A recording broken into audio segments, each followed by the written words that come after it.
வணக்கம். இது உங்கள் ஊடகம், தமிழர்களுக்கான ஊடகம் ஜீவா டுடே. தமிழ்நாட்டினுடைய டெல்லி பிரதிநிதியாக ஒரு கன்னடரை நியமித்திருக்கிறார். ஜனநாயகன் திரைப்படத்தினுடைய தயாரிப்பாளரான வெங்கட் நாராயணாவை நியமித்திருக்கிறார் என்கின்ற செய்தி கடந்த 2 நாட்களாக தமிழ்நாட்டில் ஒரு வாத பொருளாக, பேசு பொருளாக, விவாத பொருளாக பேசப்பட்டு கொண்டிருக்கிறது.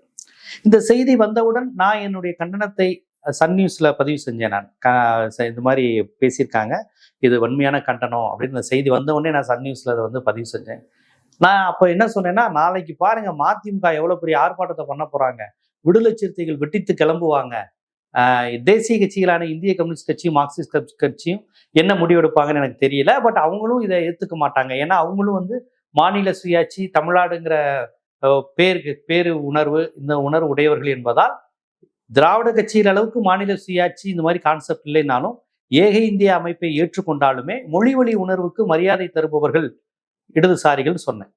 விடுதலை சிறுத்தைகள் தமிழ் தேசிய சிந்தனை, மதிமுக ஈழ அரசியல், தமிழ் உணர்வு இதில் அடிப்படையாக கொண்ட கட்சி.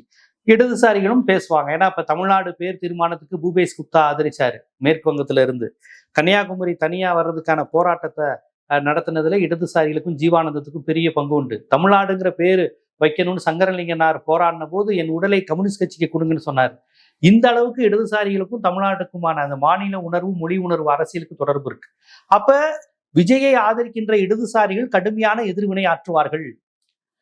விஜயை ஆதரிக்கின்ற அந்த அரசியல் அங்கம் வகிக்கின்ற விடுதலை சிறுத்தைகள் எங்களுடைய தமிழ் தேசிய அரசியல், எங்களுடைய பெரியாரிய அரசியல், எங்களுடைய மாநில உணர்வு அரசியலுக்கு எதிராக ஒரு இந்துத்துவா, ஏக இந்தியா, தேசிய இனங்களை விழுங்க துடிக்கின்ற ஒரு வல்லாதிக்க அரசியலை நோக்கி இந்த விஜய் அரசு போகிறதா? அப்போ மாநில உணர்விலிருந்து விலகுகிறதா? இதெல்லாம் ஒரு மேட்டரே கிடையாதுங்க. தமிழே, தெலுங்கு, கன்னடம் ஒரு மேட்டர் கிடையாதுங்க. அதெல்லாம் யாரு வேணாலும் யாருக்கு இருந்துட்டு போகலாம்.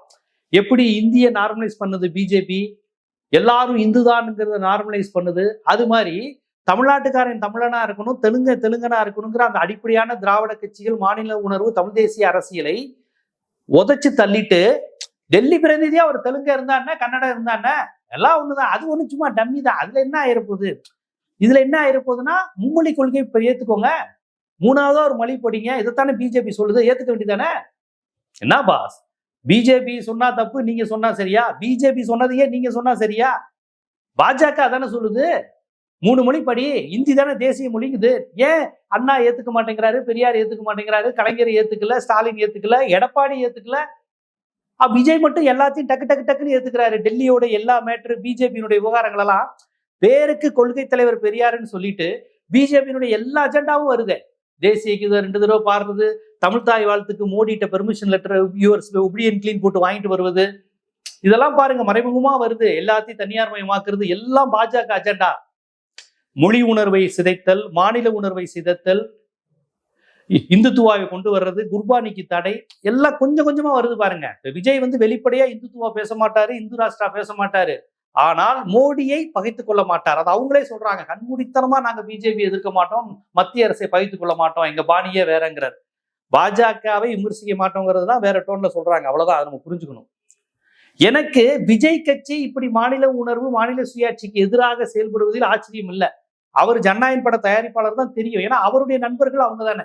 இப்ப கலைஞருக்கு நாவலர், பேராசிரியர், எம்ஜிஆருக்கு வந்து நாவலர் இருந்தாரு, மதியழகன் வந்தாரு, கே.ஏ.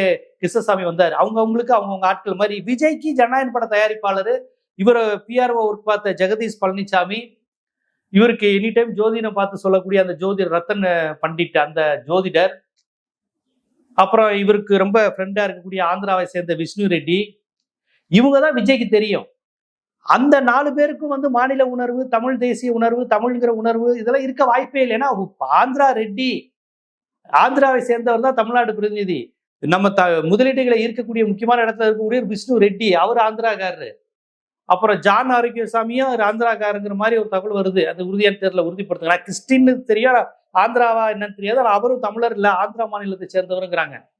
அப்ப ஒரு ஆந்திரா மாநிலத்தை சேர்ந்தவர்களோடு தமிழ்நாடு முதலமைச்சர் நட்பு வைப்பது தப்பு கிடையாது. ஏன்னா நடிகருங்கிறப்ப உங்களுக்கு ஆந்திரா, பெங்களூரு, கர்நாடகா எல்லாத்துலயும் உங்களுக்கு நட்பு இருக்கும். அது நட்பு நமக்கு எல்லாரோடையும் இருக்கலாம். எனக்கு கூட தான் நியூஸ் 18 குஜராத்ல இருக்க செய்தியாளர் நண்பர்கள், நம்ம நியூஸ் 18 ஒன்னா உட்காரும் போது எல்லா ஸ்டேட்லயும் நம்ம செய்தியாளர்கள் நண்பர்களா இருக்கிறாங்க. அது வேற. ஆனால் தமிழ்நாடுங்கிற ஒரு அமைப்பு, மாநிலம், அரசியல், பண்பாடு, பொருளாதாரம், கலாச்சாரம், அதுவும் தமிழ்நாடுங்கிறது மற்ற இந்தி பெல்ட் மாதிரி கிடையாது. ஏன் கேரளா மாதிரி கூட கிடையாது, வெஸ்ட் பெங்கால் மாதிரி கிடையாது, கர்நாடகா மாதிரி கிடையாது. இங்க இந்துத்துவாவை எதிர்ப்பதில் சித்தர் காலத்திலிருந்தே இதுக்கு ஒரு அரசியல் உண்டு. சித்தர் காலத்தில் தொடங்கி நீதி கட்சி பெரியார் காலத்திலிருந்து அயோத்திதாசர் எல்லார் காலத்திலும் இருந்து இங்க ஒரு பார்ப்பன எதிர்ப்பு மரபு, சனாதன எதிர்ப்பு மரபு, இந்துத்துவ எதிர்ப்பு மரபுங்கிறது 5000 ஆண்டு காலமா இருக்கு. சங்க இலக்கியத்துல இருக்கு. பேர் சொல்லும் பாப்பான் நாட்டை ஆண்டால் நாட்டை ஆளும் மன்னனுக்கு பிரச்சனை. கோவிலுக்குள்ள பார்ப்பனர் போனா நாட்டை ஆளும் மன்னனுக்கு பிரச்சனைன்னு உங்களுக்கு சித்தர் பாட்டுல எழுதியிருக்கிறாங்க. கோவில் நுழைவு போராட்டம் கே பிள்ளைன்னு ஒருத்தருடைய நூல்ல நீங்க பாத்தீங்கன்னா, கோவில்கள் எப்படி தமிழர்களிடம் இருந்து ஆரியர்களிடம் பிராமணர்களிடம் போச்சு, அதுக்கு முன்னாடி வரையும் கோவில்ங்கிறது வன்னியர்கிட்டையும் பல்லர்கள்ட்டையும் கல்லர் மறவர் பறையர்கள் இவங்க கையில் இருந்த கோவில் அதிகாரம் எப்படி பார்ப்பனர்கிட்ட போச்சு, முதல்ல தெலுங்கு பார்ப்பனர்கிட்ட போய் தமிழ் பார்ப்பனர்கிட்ட எப்படிலாம் வந்துச்சுங்கிறத அழகா எழுதியிருப்பாங்க. பண்டாரங்கள் தான் கோவில பூசை செய்யணும். அப்படியே கொஞ்சம் கொஞ்சமா தெலுங்கு பார்ப்பனர்கள், அப்படியே பிராமணர்கள், அப்படியே போயிடுச்சு. இப்ப பாத்தீங்கன்னா கோவிலில் ஒரு காலத்தில் அதிகாரம் செலுத்திய கோவிலை தீர்மானிக்கிற சாதிகள் எல்லாம் இன்னைக்கு ஒடுக்கப்பட்ட சாதியா கீழ் சாதியா ஆயிட்டாங்க. இந்த வரலாறுலாம் அண்ணன் திருமாவளவனுக்கு நல்லாவே தெரியும். இப்படி ஒரு வரலாறு பாரம்பரியம் கொண்ட தமிழ்நாட்டின் பிரதிநிதியாக தமிழ் மொழி, அவர் தமிழ் மொழியும் தெரியாது, அவர் தமிழரும் கிடையாது, தமிழ் மொழி பண்பாடும் தெரியாது, தமிழ் இலக்கிய வரலாறு கிடையாது, தமிழோட தனித்துவம், தமிழர் அரசியல் எதுவுமே தெரியாத அறியாத ஒருவரை ஒரு டம்மியா டெல்லி பிரதிநிதினு கொண்டு போய் வச்சுட்டு அந்த போஸ்ட் ஒன்றும் பெரிய வேல்யூ இல்லைன்னு சொன்னா அது எப்படி ஏற்பது? இப்படித்தானுங்க கொஞ்சம் கொஞ்சமா வரும். தமிழ்நாடுன்னு பேர் வச்சதுக்கே எதிர்ப்பு வந்த பூமி, அதை போராடி நம்ம பெற்றோம். திராவிட இயக்கங்களும் இடதுசாரிகளும் தமிழ்நாடுன்னு தான் பேர் இருக்கணும் போராடி நம்ம பெற்றிருக்கோம். தமிழ்நாடுங்கிற பேருக்கு நம்ம போராடி இருக்கோம். மொழி வழியே மாகாணம் இருக்கணும், மொழி வழி மாநிலம் இருக்கணுங்கிறதுக்கு போராடி இருக்கோம். நம்ம போராடும் போதெல்லாம் அன்னைக்கு சனாதன சக்திகள், தேசிய கட்சிகள் என்ன சொன்னாங்க? எதுக்கு தமிழ்நாடுன்னு தனியா ஒரு மாநிலம், நம்ம எல்லாரும் இந்தியர்கள் தானே, நம்ம எல்லாம் இந்தியா தானே. பாஜக இன்னைக்கு சொல்ற மாதிரி நம்ம எல்லாரும் இந்துக்கள் தானேங்கிறது இன்னொரு விஷயம் தான் இந்தியர்கள் தானேங்கிறது. நம்ம போராடி அப்படி இல்லைங்க, மலையாளிக்குன்னு தனி கலாச்சாரம், குஜராத்தி மக்களுக்கும் தனி கலாச்சாரம், காஷ்மீர்களுக்கும் தனி கலாச்சாரம், தமிழர்களுக்கும் தனி கலாச்சாரம். நம்ம அடுத்த மொழியை மாநிலத்தை இழிவுபடுத்தல, ஆனா நமக்கென்று ஒரு தனியா ஒரு மாநிலம் இருந்து அதன் அடிப்படையில் செயல்படுவதுதான் இயற்கை அப்படி. அதே மாதிரி ஒரே மொழி பேசுபவர்கள் தர்மபுரி, கன்னியாகுமரியிலிருந்து கும்மிடிப்பூண்டி வரையும் ஒன்னா இருக்கிறதுனாலதான் தமிழ்நாடு ஒரு சீரும் சிறப்புமிக்க மாநிலமா ஒரு தேசிய இனத்தின் பண்பு அப்படியே கொண்டு சிறப்பா செயல்பட்டு வருது. இந்த தேசிய இன அரசியலை உடைப்பதுதான் பாஜகவினுடைய அடிப்படை அரசியல். இன்னைக்கு ஆரம்பிச்சிட்டாங்கல்ல, ஒரு டெல்லி பிரதிநிதியா ஒரு கன்னடரை போடலாம், தெலுங்கரை போடலாம்னு ஆரம்பிச்சிட்டாங்க. கர்நாடகாவில் இப்படி வேற மொழியை போட்டிருந்தா இந்நேரம் அடிச்சு தமிழ் பேசுற தேட்டர்லாம் அடிச்சு நொறுக்கியிருப்பாங்க. ஆந்திராலையும் பெரிய பிரச்சனையா இருக்கும். ஆனா தமிழ்நாடு மட்டும் இதுக்கு முட்டு கொடுத்து நியாயம் பேசி தெலுங்கரை போட்டால் என்ன, தமிழ்நாட்டு பிரதிநிதியா ஒரு தெலுங்கரை போட்டால் என்ன, கன்னடரை போட்டால் என்ன, அவர் கன்னடர் இல்லை தெலுங்கர் தான், பிரச்சனை இல்லைங்கிறாங்க. ஏன் தெலுங்கரா இருந்தா பிரச்சனை இல்லையா? தெலுங்கர் கன்னடர் யாரும் எங்களுக்கு பிரச்சனை இல்லை. பட் எங்களுக்கான இடத்தில், தமிழர்களுக்கான இடத்தில், அதிகாரம் பண்ணக்கூடிய இடத்தில், எங்களுக்கான வரிப்பணத்தை அனுபவிக்கக்கூடிய இடத்தில் நீங்க உட்காரும் போதுதான் எங்களுக்கு பிரச்சனை. நீங்க கன்னடமாகவும் தெலுங்கராகவும் அங்கங்க இருக்கும்போது எங்களுக்கு பிரச்சனை கிடையாது. இங்க நட்போட பழகும் போது பிரச்சனை கிடையாது. எங்க அதிகாரத்தை கைப்பற்றும் போது, எங்களை அந்த இடத்திலிருந்து தள்ளி விட்டு அந்த இடத்துக்கு போகும்போதுதான் பிரச்சனை வருது. மாநில உரிமை, தமிழன்கிறது உரிமையை கேட்கிறோம். இதை என்னை விட அதிகமா கேட்க விடுது விடுதலை சிறுத்தைகளின் தலைவர் திருமாவளவன் அவர்கள். ஆனா அவர் என்ன பண்றாருன்னா, இதுல என்ன தப்பு இருக்கு, அது கட்சி தலைவருடைய விருப்பம், அவங்க உட்கட்சி விவகாரங்கிற மாதிரி போறாரு. நமக்கு ரொம்ப வருத்தமா இருக்கு அண்ணன் திருமாவளவன் அவர்களா இப்படி பேசியதுன்னு.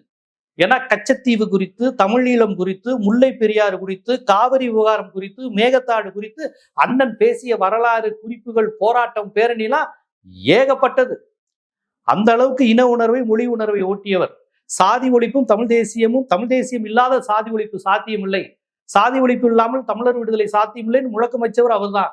இன்னைக்கு மொழி உணர்வுக்கு எதிராக, மாநில உணர்வுக்கு எதிராக இந்த அரசின் செயல்பாடுகளை கண்டு மௌனம் காட்பதோடு மட்டுமில்லாமல் அதற்கு முட்டு கொடுத்து அதை பாதுகாக்கிறார்.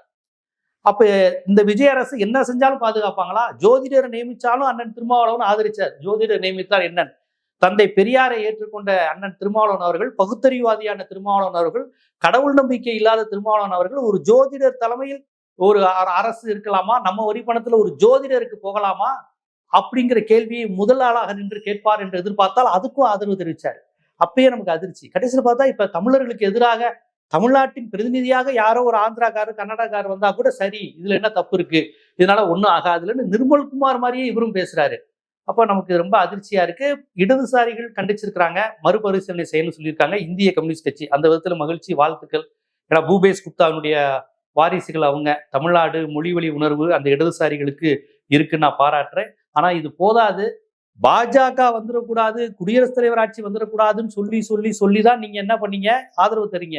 ஆனா கொஞ்சம் கொஞ்சமா பாஜகவினுடைய மொழி அழிப்பு கொள்கை, இருமொழி கொள்கையை அழிப்பது, தமிழ்நாட்டின் பிரதிநிதியாக தெலுங்கரை போடுவதுன்னு ஒரு மாநிலத்துக்கான அடையாளத்தையும் தனித்துவத்தையும் அழிக்கக்கூடிய வேலையை அவங்க செஞ்சுக்கிட்டு இருக்காங்க. பாஜகவின் ஃபர்ஸ்ட் அஜெண்டே மாநிலங்கள் இருக்கக்கூடாதுங்கிறது தான், மொழி வழி மாநிலம் இருக்கக்கூடாதுங்கிறது தான். குறிப்பா தமிழ்நாடு அவங்களுடைய பெரிய டார்கெட், 100 வருட டார்கெட். தமிழ்நாடு இப்படி இருக்கே, முற்போக்கா இருக்கேன்னு. அதனால தமிழ்நாட்டின் தனித்துவத்தை பாதிப்படைய செய்யக்கூடிய வேலை இருக்கு. இதுக்கு அண்ணன் திருமாவளவன் அவர்கள் போராடணும். இப்படி நீங்க முட்டு கொடுக்க கூடாது. அண்ணன் திருமாவளவன் போராடி இதை எதிர்த்து நீங்க கொடுப்பீங்கன்னு நான் நம்புறேன், செய்வீங்கன்னு நான் நம்புறேன். குறைந்தபட்சம் இந்த காணொலி விடுதலை சிறுத்தைகளுடைய தமிழ் தேசிய அரசியலால் உந்து சக்தி பெற்ற விடுதலை சிறுத்தைகள் கண்டிப்பா இந்த வீடியோவை பார்த்ததுக்கு அப்புறம் உந்து சக்தி பெறுவார்கள் என்று நினைக்கிறேன். ஏன்னா அவங்களுக்குள்ளேயும் அந்த உணர்வு இருக்கு. தட்சிண பிரதேசம்னு தமிழ்நாட்டையும் ஆந்திராவையும் இணைக்கும் போது பெரியார் கடுமையா தண்டிக்கிறார். தெலுங்கர்களோடு தமிழ்நாட்டை இணைக்கக்கூடாது. ஏன்னா தெலுங்கர்கள் பார்ப்பன ஆதரவாளர்களா இருக்காங்க நிறைய பேர். நம்ம கொஞ்சம் முற்போக்கா வந்துட்டோம் தமிழர்கள். நம்ம இணைச்சிங்கன்னா திருப்பியும் பார்ப்பன ஆதிக்கம் வந்துடும், டெல்லி ஆதிக்கம் வந்துடும், தெலுங்கு ஆதிக்கமும் வந்துடும். இதுவரையும் நம்ம டெல்லி ஆதிக்கத்தை எதிர்த்து போராடிக்கிட்டு இருக்கோம். நீங்க ஆந்திராவோட தமிழ்நாட்டை இணைச்சு தட்சிண பிரதேசம் வச்சீங்கன்னா தெலுங்கர் ஆதிக்கத்தை எதிர்த்து போராடணும், டெல்லி ஆதிக்கத்தை எதிர்த்து போராடணும்.